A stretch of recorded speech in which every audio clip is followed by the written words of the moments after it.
So the first thing I want to do for our geometric shape drawing into more complex shapes is I want to figure out what the shapes are that make up my animal. So I'm going to go through with those geometric shapes.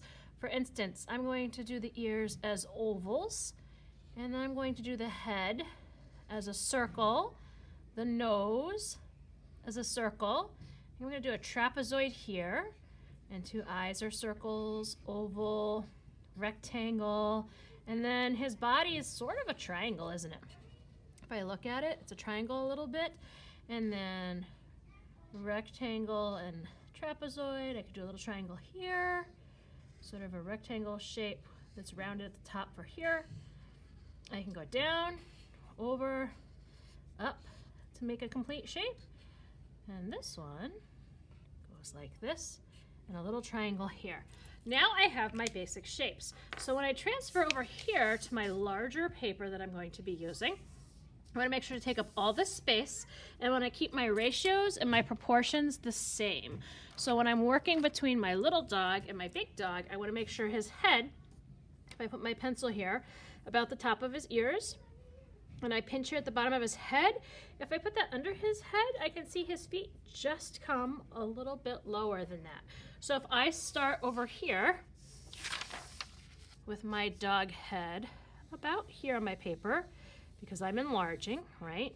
And then I put ears on top of him, those ovals that are over here on this one, and I measure it just like I did over there. I know his feet are going to come all the way down here at the bottom of my page. So when I take a look at this one, and my triangle shape or my trapezoid shape comes out about here, I know it doesn't go all the way down because I already measured it. And see how it comes right up the edge where his ear is over here? I want to make sure I bring it to the same spot this way and the same angle this way that I did over there. This part of his snout connects to the bottom down here. So I'm going to do the same thing before I connect all of those pieces together. You notice this comes right out of his ears, that white space right there. And we're going to do the two circles, and then I want to trace same shapes, right? I don't want to change my shapes at all when I'm working on these.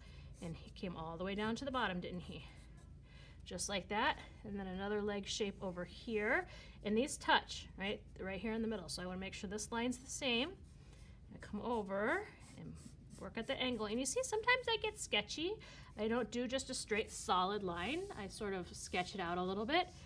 Then I want to move over, and let's see, his head is this big, which is his body. But if I go down here, it's almost two of him. So if I know his head's this big, here's one of him. Here would be two of him. So I know his body has to come down at this shape. Now his leg here is the same height as his leg over here. I keep that in mind and draw those in. I'm gonna sketch them real light. And then from here to here, he's got that tummy that's in there. And a little bit of triangle for the back part. Now, he doesn't look exactly like this dog yet, but he has the geometric shapes. Now, if I want to start comparing them, I can go in and I can connect them together, right? So I know this ear runs into his head, which then runs into his neck. So I can start drawing those lines a little darker where I know he connects. And I can add in some of the details like the toes. And his leg goes up here and his tummy goes here. I know his shoulder comes down to a paw here, right? I can draw that paw in this time. I can draw in some of that little muscle tone he has in there. And his other leg and paw come in over here. And round those back up and into his body. And then this is where his shoulder was, up to his head. And again, I'm going to go in and round out those ears just a little bit. And I think if I look really close, there's a little divot inside that ear. I'm going to add those divots back in over here for him. And that fur patch that comes down to his nose and goes around. So I can even add in a little bit of that fur. And I know his mouth comes and curls this way, and it comes and curls this way, and he has a chin. We drew that in there before. And then his nose connects, and he has nostrils, and he has those cute little eyeballs, just like our blue dog did. Draw those in there. And just like we always learn in our other show, we can add in the little reflection in there. There we go. So now I have more of an actual dog, right? I don't have all of his spots in. So if I want to look at where his spots go, I can kind of add those in so that I know later that's where I'm going to add my colors into things. You see how this one almost looks like a little duck? His beak and his tail in the water. So I can copy that over here too and know that that's where it goes. He has that little shoulder patch that goes here before it goes back up that direction. It looks like he has a little spot right here too. Okay, so now I'm ready to start thinking about coloring, and he looks more like a realistic dog. Now I'm going to be working with my quick sticks.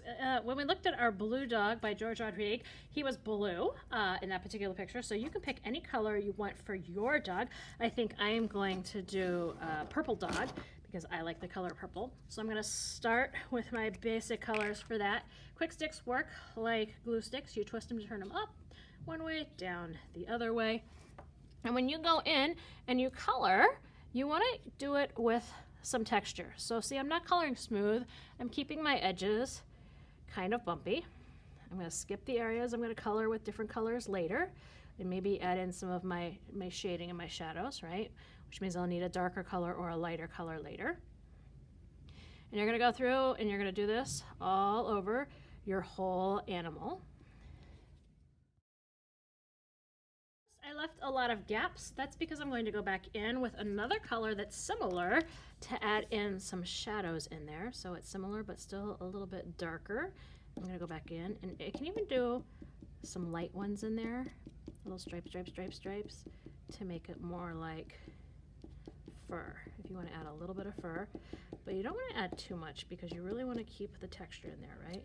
So I do some zigzags, and I do some zip, zip, zip, zip little lines to fill stuff in. I'm going to do that, and you notice when I do the fur, I also follow the same direction that the body or the leg is going. So if the leg's going up and down, I go that way. If I'm following the stomach that goes underneath, I go this way.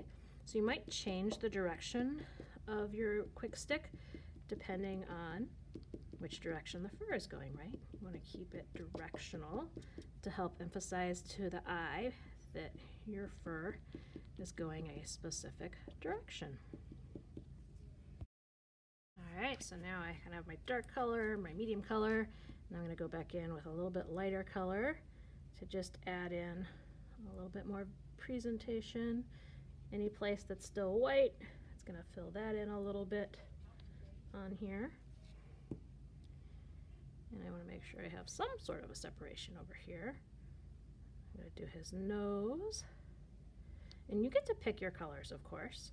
And if your animal has some white, you can leave some white spaces. But you don't have to. It's totally up to you. I'm choosing to add some color to my white spaces. Sometimes you need a little bit of extra in there to fill the space well. Kind of like that, right? And then I haven't done his mouth yet. I could go in even with a totally different color to highlight that if I wanted to. Because the colors don't have to be realistic. They can have lots of fun in them. I think I'm going to do his eyes green. That be fun. I'm going to stick a horizon line in here first to make sure that he's on the ground. He's not floating in space. And you notice I'm keeping that texture by making the quick stick do different patterns in the background. You could do polka dots, you could do zigzags, you can do all kinds of things. This is up to you for this part, what kind of background you want to have, but you want to make sure that your animal doesn't blend into the background. If you can have them be opposite colors or totally different color spectrums, that would be great.